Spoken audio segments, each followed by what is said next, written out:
The benefit of a full-time job as an indie game developer.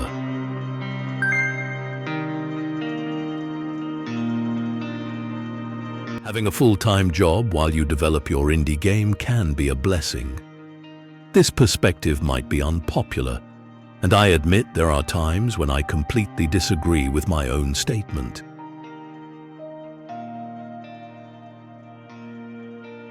I've been working professionally in the gaming industry since 2009 or 2010 and had spent even more time in game editors before that. Initially, I was just searching for my place in the industry, and proving myself was incredibly stressful, but also fun. Eventually, I found my spot. But then, of course, I wanted to prove myself to the world by becoming a full-time indie game developer. It was a time of significant learning and harsh reality checks. Of course, my first couple of games flopped. But then, I experienced success, reaching millions of players with my games. Over the years, I created more than 40 apps for iOS, Google Play, and the Amazon App Store. However, monetization was never my strong suit. After 4 to 5 years, I eventually ran out of money. But that's a story for another video. Here, I want to focus on the benefit of having a full-time job while developing your indie game, compared to working on it full-time and constantly hoping it will eventually pay off. Being in a constant situation where you have to perform and be creative at the same time puts you in an impossible state, an ongoing stress mode, constantly questioning both yourself and your product. I had to learn this the hard way, and I still haven't fully accepted it. One of my core motivations as a full-time employee again is the dream of making it big and going full-time as an indie developer once more. I go through phases where I pour everything into my side project, thinking, let's go! But after 1 to 3 months of working on it alongside my job, I burn out again. I tell myself it's because I'm essentially working 2 jobs on top of taking care of my family. But I know that's not the only factor. I recognize this feeling all too well. It reminds me strongly of my time as a full-time indie game developer. When you're so deeply attached to and invested in your project, you can start getting in your own way. You focus on errors and reasons why it's failing, or you're simply not satisfied with what you've created. Often, the best thing to do is stop, but that's not something I'm good at.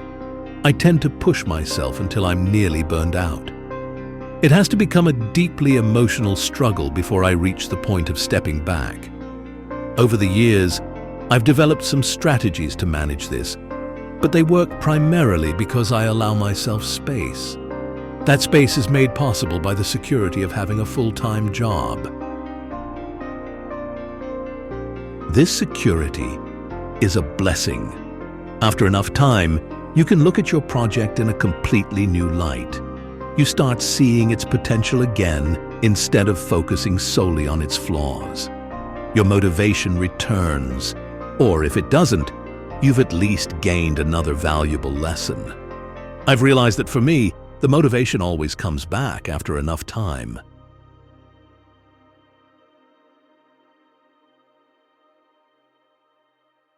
As a full-time indie developer, you have to force yourself through these times, which are often very difficult and draining.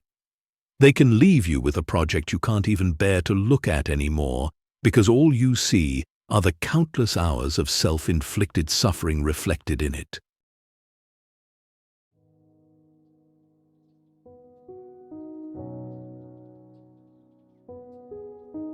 A lot of advice on the internet says, quit your job and follow your dream. I just want to remind you that you don't have to take such an extreme approach to start pursuing your dream. Sometimes going all in can work or be a valuable step, but there's also a middle way. one that I've found works for me, even if it sometimes feels like being a wild horse tied to a pole instead of running free across the savannah. In the best-case scenario, you have a full-time job that helps you grow through its own learning opportunities, and it's something you're passionate about and believe in as well. And then, when everything is in place, your product is finished, the store page is ready, you've gathered your first 1,000 wish lists or even released the game, and you have an audience. Take the time to reevaluate your situation.